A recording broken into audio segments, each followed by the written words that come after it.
Subscribe करें और bell दबाएं ताकि कोई खबर रह न जाए। इस वक्त लाड़काना में क्या सूरत हाल है?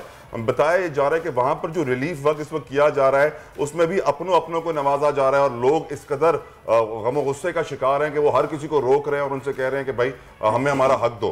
आपके पास क्या इत्तलात हैं यहाँ से, क्या सूरत हाल है ग्राउंड पे? अस्सलाम वालेकुम।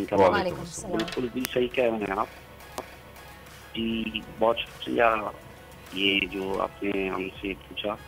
असल में यहाँ पर जो मेरा लाड़काना में ये बिल्कुल प्रायोरिटी पे चल रहा है और कोई रिलीफ नहीं मिल रहा, कोई सही तरीके से जो लेकर रिलीफ आ रहे हैं उनको सप्लाई करने का उनको दे नहीं रहे हैं उसी चीज़ की हर चीज़। और हमारे पास पर्सन में सिर्फ एक ही क्रॉप होता है और पूरा उस पर डिपेंड करते हैं पूरा साल, जो भी फार्मर है या हम खुद हैं और जो भी गरीब लोग हैं, क्योंकि उस साइड मल्टी क्रॉप्स नहीं होते हैं।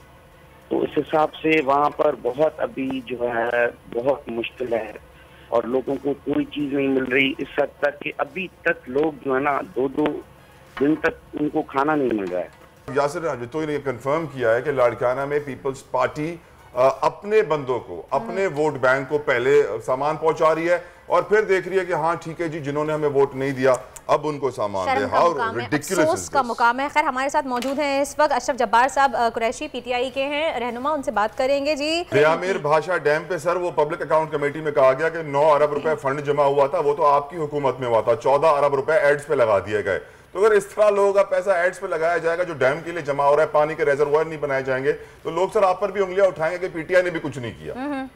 देखिए 10 मंसूबे जो है 10 डैम बनाने का खान साहब का मंसूबा था और जिस डैम के लिए आप कह रहे हैं कि उसमें चंदा जमा हुआ, उसमें चीफ जस्टिस और एक्स चीफ जस्टिस जो पाकिस्तान साहब ने जो है उसमें भी पैसे जमा हुए और उसमें काम शुरू हो गया और बड़ा उसमें काम चल रहा था और 10 डैम मजीद जो है वो बनने की नहीं, जो बनाने की प्लानिंग की हुई चला रहे उसको स्टार्ट करना था, कर भी दिया था, काफी हद तक काम स्टार्ट हो गया। तो हम तो इस बात को महसूस कर रहे थे कि ये होने वाला है और इस तरीके से हो सकता है। सलमान शेख साहब अल खिदमत के हमारे साथ मौजूद हैं। शेख साहब thank you so very much for joining us.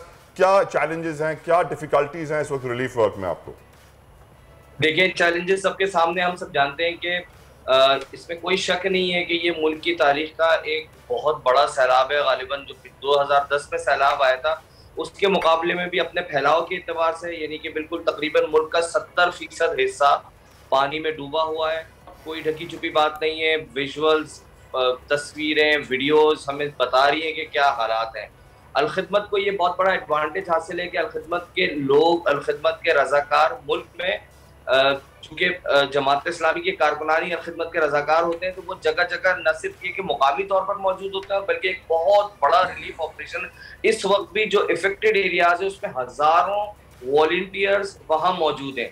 न सिर्फ ये कि अफेक्टेड एरियाज में बल्कि अगर देखा जाए तो लाखों की तादाद में वो वॉलंटियर जो रिसोर्सेज को जमा कर रहे हैं, जो डोनेशन जमा कर रहे हैं, जो फूड पैकेजेस को तैयार कर रहे हैं, जो टेंट्स को अरेंज कर रहे हैं। हमारे दफातर में पूरी 24 घंटे काम हो रहा है और सैकड़ों की तादाद में ट्रक्स रवाना हो गए और अब तक जो तकरीबन 25,000 के करीब फूड पैकेजेस जो हैं वो हम वहां पर पहुंचा चुके हैं। बहुत बड़े हजारों की तादाद में टेंट्स और जो है ये बहुत बड़ी तादाद के अंदर आप देख सकते हैं। हम समझते हैं कि फौज के बाद अगर कोई ऑर्गेनाइजेशन है तो वो अल खिदमत है जो ग्राउंड पर मौजूद है और लोगों ने देखा है कि किस तरह से अल खिदमत के रजाकारों ने अपनी जान पर खेलकर रस्सियों पर जो रिसोर्सेज उनके पास बन सकते हैं, कश्तियों पर, लकड़ी के पटरों पर, किस तरह से लोगों की जान बचाने के बाद किसको आप नंबर देंगे?